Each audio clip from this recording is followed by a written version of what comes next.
घर खाली कर दे मानिकलाल जी। ये क्या कह रहे हैं आप? वही कह रहा हूँ जो तुम सुन रहे हो।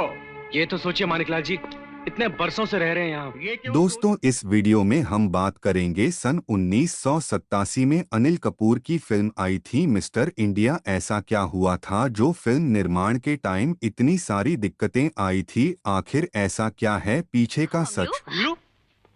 कैसा मंगलू? कौन मंगलू? किसका मंगलू? मैडम, मेरा नाम अरुण वर्मा है।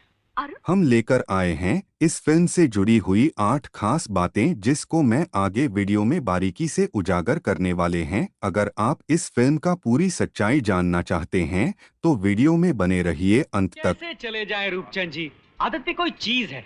जब तक खाते खाते 2-4 बार कंकर कट से ना बोलें, मजा ही नहीं आता खाने में। चलिए अरुण भैया। और वीडियो पसंद आ जाए तो वीडियो को लाइक शेयर कर दें तथा चैनल पर पहली बार आए हैं तो चैनल को सब्सक्राइब करना ना भूलें। तो चलिए बढ़ते हैं वीडियो में आगे।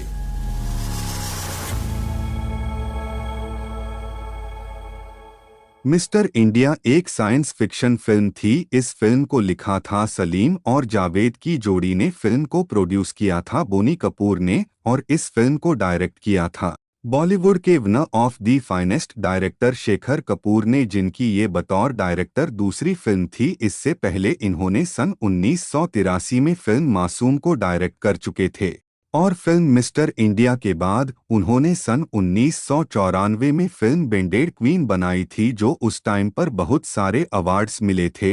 और इस फिल्म के बाद शेखर कपूर इतने ज्यादा पॉपुलर हुए थे कि उन्हें सीधे हॉलीवुड से फिल्म डायरेक्ट करने के लिए ऑफर आने लगे थे और उन्होंने आगे चलकर एलिजाबेथ और पैसे जैसी कुछ और भी हॉलीवुड फिल्मों में डायरेक्ट किया है।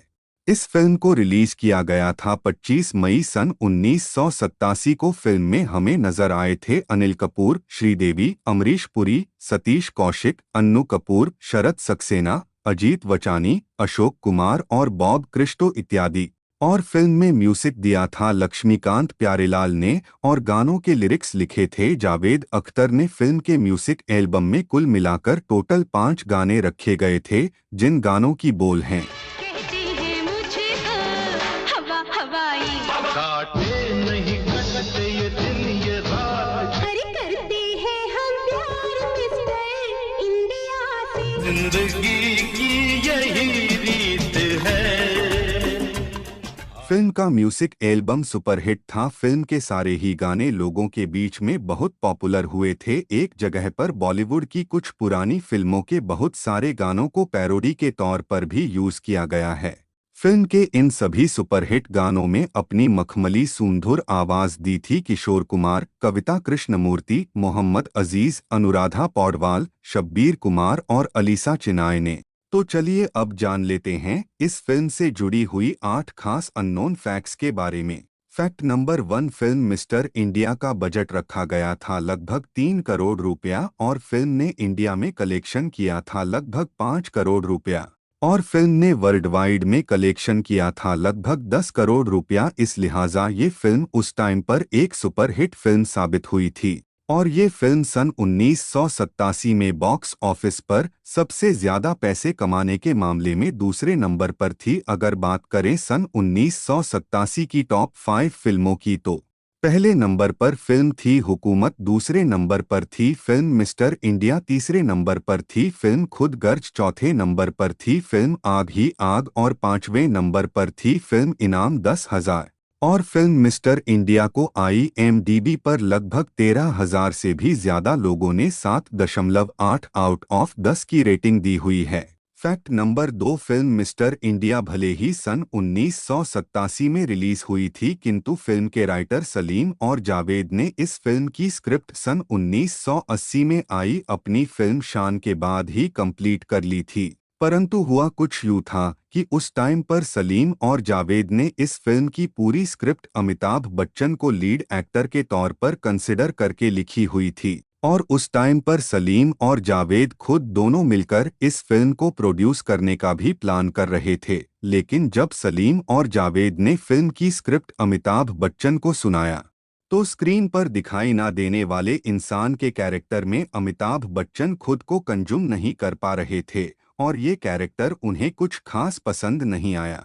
ऐसे में अमिताभ बच्चन को लगा कि ये स्क्रिप्ट एकदम बेकार है, क्योंकि लोग उन्हें स्क्रीन पर देखने के लिए आते हैं, लेकिन अगर फिल्म के ज्यादातर सीन्स में वो खुद दिखाई नहीं देंगे और केवल उनकी आवाजें सुनाई देगी तो लोग शायद इसको पसंद नहीं करेंगे। दरअसल उस टाइम पर ओरिजिनल फिल्म की स्क्रिप्ट थोड़ी अलग थी, जिसमें अमिताभ बच्चन को ज्यादातर गायब ही दिखाया जाना था। उन्होंने ये सारी चीजें देखते हुए अमिताभ बच्चन ने उस टाइम पर फिल्म की स्क्रिप्ट में कुछ खास इंटरेस्ट नहीं लिया, जिसके वजह से उस टाइम पर सलीम और जावेद के द्वारा लिखी गई इतनी दमदार स्क्रिप्ट ठंडे बस्ते में चली गई। और उस टाइम पर सलीम और जावेद के प्रति अमिताभ बच्चन का ये रवैया देखकर सलीम और जावेद ने एक दूसरे से बोला कि हम दोनों ने मिलकर अमिताभ बच्चन के लिए कितनी सुपरहिट फिल्मों लिखी हैं, जिन्होंने उन्हें सुपरस्टार बनाया है, और आज वो हमारे साथ ही फिल्म में काम करने के लिए मना कर रहे हैं। और उस टाइम पर ये सारी बातें देखते हुए सलीम जावेद ने डिसाइड किया कि वो आगे किसी भी फिल्म में अमिताभ बच्चन को साइन नहीं करेंगे। हालांकि सलीम और जावेद की अमिताभ बच्चन से दूरियां बढ़ने के कुछ साल बाद ही सन 1982 में ही सलीम और जावेद भी एक दूसरे से अपनी ईगो प्रॉब्लम के चलते अलग हो गए। सन 1982 के बाद दोनों ने मिलकर किसी भी फिल्म की स्क्रिप्ट नहीं लिखी थी। हालांकि फिल्म मिस्टर इंडिया के जैसे ही उन्होंने फिल्म जमाना की स्क्रिप्ट साथ ही लिखे थे, जिसके बाद सन 1982 में सलीम और जावेद के एक दूसरे से अलग हो जाने के बाद सन 1985 में राजेश खन्ना और ऋषि कपूर के साथ बनाया गया। और इसके कुछ साल बाद आगे चलकर फिल्म मिस्टर इंडिया की स्क्रिप्ट के बारे में जब बोनी कपूर को पता चला और उन्होंने ये स्क्रिप्ट सुनी तो उन्हें ये इंडिविजुअल मैन का आइडिया काफी पसंद आया और वो तुरंत इसके ऊपर फिल्म को प्रोड्यूस करने के लिए तैयार हो गए। और फिल्म को डायरेक्ट करने के लिए बोनी कपूर ने शेखर कपूर को फाइनल कर लिया, जिनकी सन 1983 में डायरेक्ट की गई फिल्म मासूम बोनी कपूर को बहुत ज्यादा पसंद आई थी। इसके अलावा फिल्म में लीड एक्टर के तौर पर एक टाइम राजेश खन्ना का नाम भी सामने आया था, किंतु राजेश खन्ना को भी फिल्म में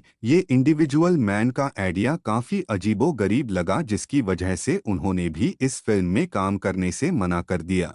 फिर जाकर फाइनली बोनी कपूर ने अपने भाई अनिल कपूर को इस फिल्म में लीड एक्टर के तौर पर साइन करने का डिसाइड किया और सलीम जावेद के द्वारा लिखी गई इसकी ओरिजिनल स्क्रिप्ट में डायरेक्टर शेखर कपूर के द्वारा उनकी तरफ से भी काफी कुछ बदलाव किए गए और इस तरह से फाइनली फिल्म मिस्टर इंडिया बनना शुरू हुई।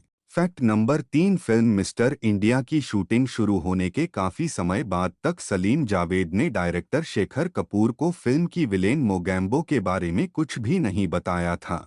बस शेखर कपूर को जावेद अख्तर ने यह बोला था कि वो उनको एक बहुत ही पावरफुल विलेन देने जा रहे हैं। फाइनली फिल्म की आधी शूटिंग कंप्लीट हो जाने के बाद मोगैम्बो का किरदार सामने आया और मोगैम्बो के बहुत ही फेमस डायलॉग मोगैम्बो खुश हुआ से भी शेखर कपूर उस टाइम पर बहुत ज्यादा इम्प्रेस नहीं हुए थे, लेकिन जावेद अख्तर ने शेखर कपूर को समझाया कि मोगैम्बो खुश हुआ ये लाइन लोगों के एकदम दिलो दिमाग पर छा जाएगी और लोग अपने दैनिक जीवन में भी इसको बहुत खुश होने पर इसको यूज करते हुए दिखाई देंगे। और जावेद अख्तर की ये बात काफी हद तक एकदम सही भी साबित हुई। जब फिल्म की रिलीज के बाद शेखर कपूर एक स्टेडियम में मैच देख रहे थे और वहां पर कपिल देव ने एक सिक्स मारा था, तब स्टेडियम में बैठी पब्लिक के बीच में उन्हें एक बैनर दिखाई दिया जिसमें लिखा हुआ था मोगैम्बो खुश हुआ। हालांकि पहले फिल्म में एक टाइम पर मोगैम्बो के किरदार के लिए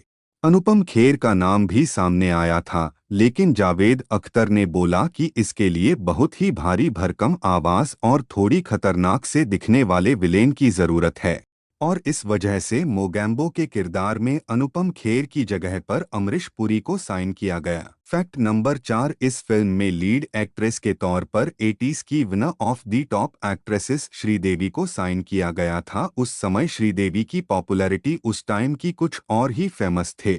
ऐसे में एक्ट्रेस जैसे जया प्रदा और मीनाक्षी शेषाद्री से काफी ज्यादा थी और इस फिल्म में काम करने के लिए उस टाइम पर श्रीदेवी को लगभग 11 लाख रुपया का पेमेंट किया गया था। दरअसल उस टाइम पर यह एक बहुत बड़ा अमाउंट था और इसके पहले किसी भी एक्ट्रेस को इतना ज्यादा अमाउंट नहीं दिया गया था। फिल्म के गाने काटे नहीं कटते में श्रीदेवी का साड़ी वाला लुक काफी हद तक सन 1986 में आई फिल्म जंगबाज के एक गाने हर किसी को नहीं मिलता यह प्यार जिंदगी में से काफी हद तक इंस्पायर्ड था, जिस गाने में भी श्रीदेवी हमें एक साड़ी पहने हुए काफी खूबसूरत नजर आ रही थीं और श्रीदेवी के इसी गाने को देखकर बोनी कपूर ने शेखर कपूर से बोला। उनकी फिल्म के भी एक गाने में श्रीदेवी के साड़ी में ही इससे भी एक अच्छा लुक रखना चाहिए और इसी तरह से फिल्म के इस गाने में श्रीदेवी को एक नीली साड़ी में बहुत ही खूबसूरत दिखाया गया और श्रीदेवी के इस स्पेशल लुक के लिए तो उस टाइम पर फिल्म फेयर मैगजीन ने ट्रूली ए गॉडेस इन ए ब्लू साड़ी के नाम से काफी बड़ा आर्टिकल भी छापा था। फिल्म के दूसरे गाने हवा हवाई के बाद श्रीदेवी को लोग प्यार से हवा हवाई के नाम से बुलाने लगे थे। आगे चलकर सन 2019 में श्रीदेवी के इसी हवा हवाई लुक में उनका एक wax statue Madame Tussauds museum Singapore में भी लगाया गया था, जो कि अपने आप में एक बहुत बड़ी बात है। और उस टाइम पर फिल्म में श्रीदेवी की परफॉर्मेंस देखने के बाद बहुत सारे लोगों का तो यह कहना था कि फिल्म का नाम मिस्टर इंडिया से बदलकर मिस इंडिया रख देना चाहिए था। हालांकि फिल्म के गाने हवा हवाई के म्यूजिक को काफी हद तक कॉपी किया गया था। सन 1966 में आई धर्मेंद्र की फिल्म फूल और पत्थर के एक गाने प्यार करना सीख ले के म्यूजिक से लिया गया था। फैक्ट नंबर 5, फिल्म में एक बहुत ही इम्पोर्टेंट कॉकरोच वाले सीक्वेंस को शूट किया जाना था। इस सीन में कॉकरोच को एक जगह पर सीधे खड़ा हुआ दिखाया जाना था, किंतु जब भी इस सीन की शूटिंग शुरू होती तो कॉकरोच इधर उधर भागने लगता था और काफी मेहनत करने के बावजूद भी कॉकरोच के साथ यह सीन अच्छे से शूट नहीं हो पा रहा था। इसके बाद शेखर कपूर ने अपना दिमाग लगाया और एक गूंद की बोतल लेकर आए, जिसको कॉकरोच के चारों तरफ उन्होंने डाल दिया, जिसको सूंघकर कॉकरोच को थोड़ी देर के लिए नशा छा गया और वो एक ही जगह पर शांत खड़ा हो गया। इस तरह से इस सीन को शेखर कपूर ने बहुत अच्छे तरीके से शूट कर पाए थे। फैक्ट नंबर 6, फिल्म में बतौर चाइल्ड आर्टिस्ट आज के जमाने के जाने माने कोरियोग्राफर अहमद खान, जाने माने एक्टर आफताब चबतसानी और फिल्म ये दिल आशिकाना के हीरो करणनाथ बतौर चाइल्ड आर्टिस्ट नजर आए थे। फिल्म की एक बेसिक स्क्रिप्ट का आइडिया जावेद अख्तर ने एक उर्दू नोबेल जासूसी दुनिया से लिया था और फिल्म में मोगैम्बो का किरदार भी काफी हद तक इसी सीरीज के एक विलेन से इंस्पायर्ड था। इसके अलावा फिल्म में जैकेट पहनते ही गायब हो जाने वाला प्लॉट सन 1957 में आई बॉलीवुड फिल्म मिस्टर एक्स से लिया गया था, जिसमें अभी हमें गायब होने वाला कुछ ऐसा ही प्लॉट दिखाया जाता है।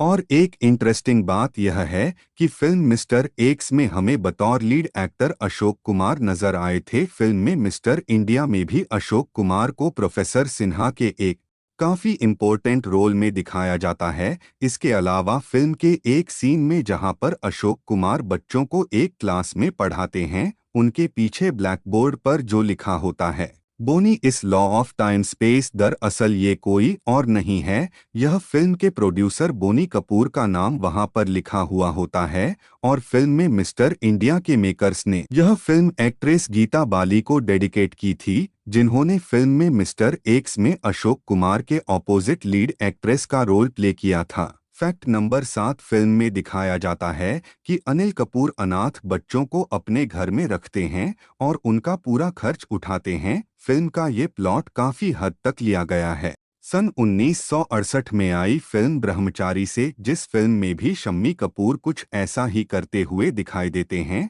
और ये फिल्म जब रिलीज हुई तो लोगों के द्वारा बहुत पसंद की गई और ऐसा एक्सपेक्ट किया जा रहा था कि ये फिल्म शायद बहुत सारे फिल्म फेयर अवार्ड्स से जीत सकती है, लेकिन सन 1987 और 88 में कोई भी फिल्म फेयर अवार्ड सेरेमनी नहीं हुई थी। हुआ कुछ यूं था कि उस टाइम पर महाराष्ट्र गवर्नमेंट से कुछ इशू के चलते पूरी फिल्म इंडस्ट्री स्ट्राइक पर थी। इस वजह से फिल्म फेयर अवार्ड फंक्शन सन 1987 और 1988 में नहीं हो पाया था। हालांकि आगे चलकर सन 2013 में श्रीदेवी जी को उनकी फिल्म नगीना और मिस्टर इंडिया के लिए फिल्म फेयर स्पेशल अवार्ड्स दिया गया। और आगे चलकर सन 1989 में इस फिल्म को तमिल भाषा में रीमेक किया गया था। ये फिल्म थी रथनिन रथामे के नाम से बनाया गया। फैक्ट नंबर 8, फिल्म में कैलेंडर के किरदार में सतीश कौशिक नजर आए थे, जो कि उस टाइम पर फिल्म के डायरेक्टर शेखर कपूर को असिस्टेंट भी कर रहे थे। और इस फिल्म के बाद शेखर कपूर ने आगे चलकर बॉलीवुड की कुछ और फिल्मों को बीच में ही छोड़ दिया था, क्योंकि उस टाइम शेखर कपूर के पास हॉलीवुड फिल्मों को डायरेक्ट करने के लिए ऑफर आने लगे थे। और शेखर कपूर के द्वारा यह बीच में ही छोड़ी गई फिल्म रूप की रानी, चोरों का राजा, प्रेम और बरसात जैसे फिल्म को छोड़ दिया, जिनमें से शेखर कपूर के द्वारा आधी डायरेक्ट की गई फिल्म रूप की रानी चोरों का राजा को आगे चलकर सतीश कौशिक ने कंप्लीट किया। और कुछ ऐसा ही उनकी फिल्म प्रेम के साथ भी हुआ था, जिसको भी आगे चलकर सतीश कौशिक ने ही कंप्लीट किया है। तो दोस्तों, ये तो बात हुई सन 1987 के फिल्म मिस्टर इंडिया से जुड़ी हुई हमारी तरफ से एक खास प्रस्तुति। आपको यह फिल्म देखने में कैसा लगा था और आपको इस फिल्म की गाने सबसे पॉपुलर सुनने में कौन सा लगता है, हमें कमेंट में अवश्य बताइएगा। और वीडियो पसंद आ जाए तो वीडियो को शेयर लाइक कर दें। और चैनल पर आप पहली बार आए हैं तो चैनल को सब्सक्राइब करना ना भूलें। बस इस वीडियो में इतना ही, हमें दीजिए इजाज़त, फिर मिलते हैं नई वीडियो के साथ। जब तक रखिए आप अपना ख्याल। नमस्कार।